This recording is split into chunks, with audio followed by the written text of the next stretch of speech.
आज चलते हैं मध्य प्रदेश के उमरिया जिले में स्थित बांधवगढ़ टाइगर रिजर्व की सैर पर। मध्य प्रदेश को टाइगर स्टेट के नाम से जाना जाता है। अगर मध्य प्रदेश टाइगर स्टेट है तो बांधवगढ़ को टाइगर कैपिटल कहा जा सकता है।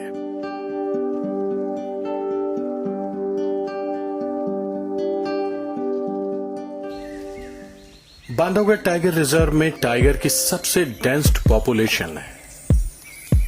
बायोडायवर्सिटी के मामले में बांधवगढ़ काफी रिच है।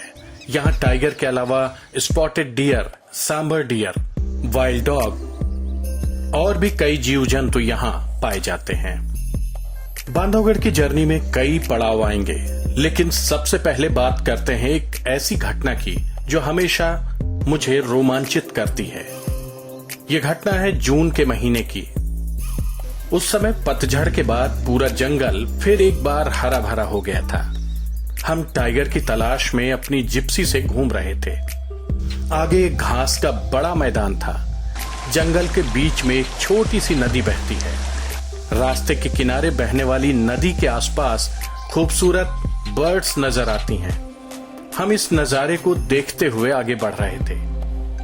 तभी एकाएक चीतल की अलार्म कॉल आई। अपनी जिप्सी को रोककर जिधर से कॉल आई उसी दिशा की ओर हमने देखने की कोशिश की, लेकिन टाइगर या दूसरे किसी जीव के होने का कोई निशान नहीं मिला। जितने भी वहां पर हिरण थे वो सब नदी की ओर देख रहे थे। हमें लगा टाइगर कहीं नदी में तो नहीं बैठा है। कुछ क्षण इंतजार कर समझने की कोशिश करते रहे कि आखिर माजरा क्या है। तभी झाड़ियों के बीच नदी में कुछ हलचल हुई, जिससे ये समझते देर नहीं लगी कि यहाँ पाइथन हो सकता है। पाइथन यानी अजगर। बांधवगढ़ में दूसरे जीव जंतुओं के अलावा विशाल आकार के पाइथन का भी निवास स्थान है। मैंने नदी में एक पाइथन को देखा तो मेरी आहट से सेकेंडों में पानी के भीतर चला गया।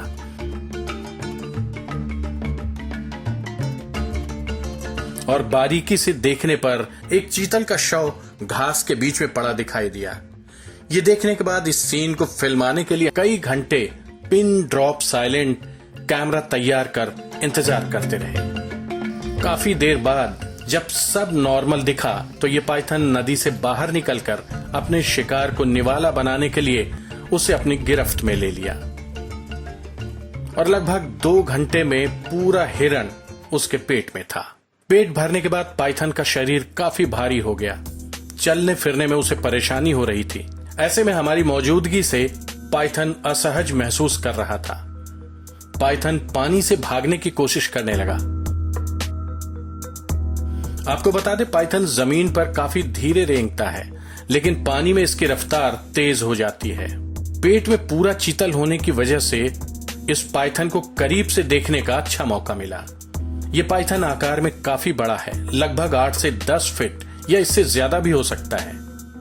देखिए, इस पाइथन के शरीर पर कई परजीवियों का आशियाना है और परजीवियों को भोजन भी इसी पाइथन से मिलता है।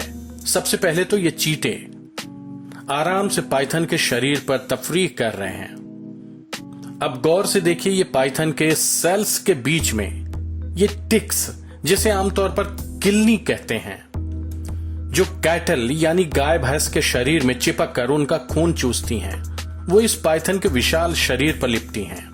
इस अजगर ने फुल साइज के फुल ग्रोन स्पॉटेड डियर को अपना निवाला बनाया है। ये आसानी से नहीं हुआ है। चीतल को निगलने के लिए देखिए किस तरह पाइथन के जबड़े की स्किन तक फट गई। वैसे अजगर अगर एक चीतल को अपना निवाला बना ले तो कम से कम 2 हफ्ते से 2 महीने तक उसे भोजन की जरूरत नहीं पड़ती। और कई बार तो ऐसा लगा ये पाइथन हम पर भी चार्ज कर देगा। इस समय के लिए बस इतना ही। अगली कड़ी में बांधवगढ़ का एक और किस्सा लेकर हाजिर होंगे।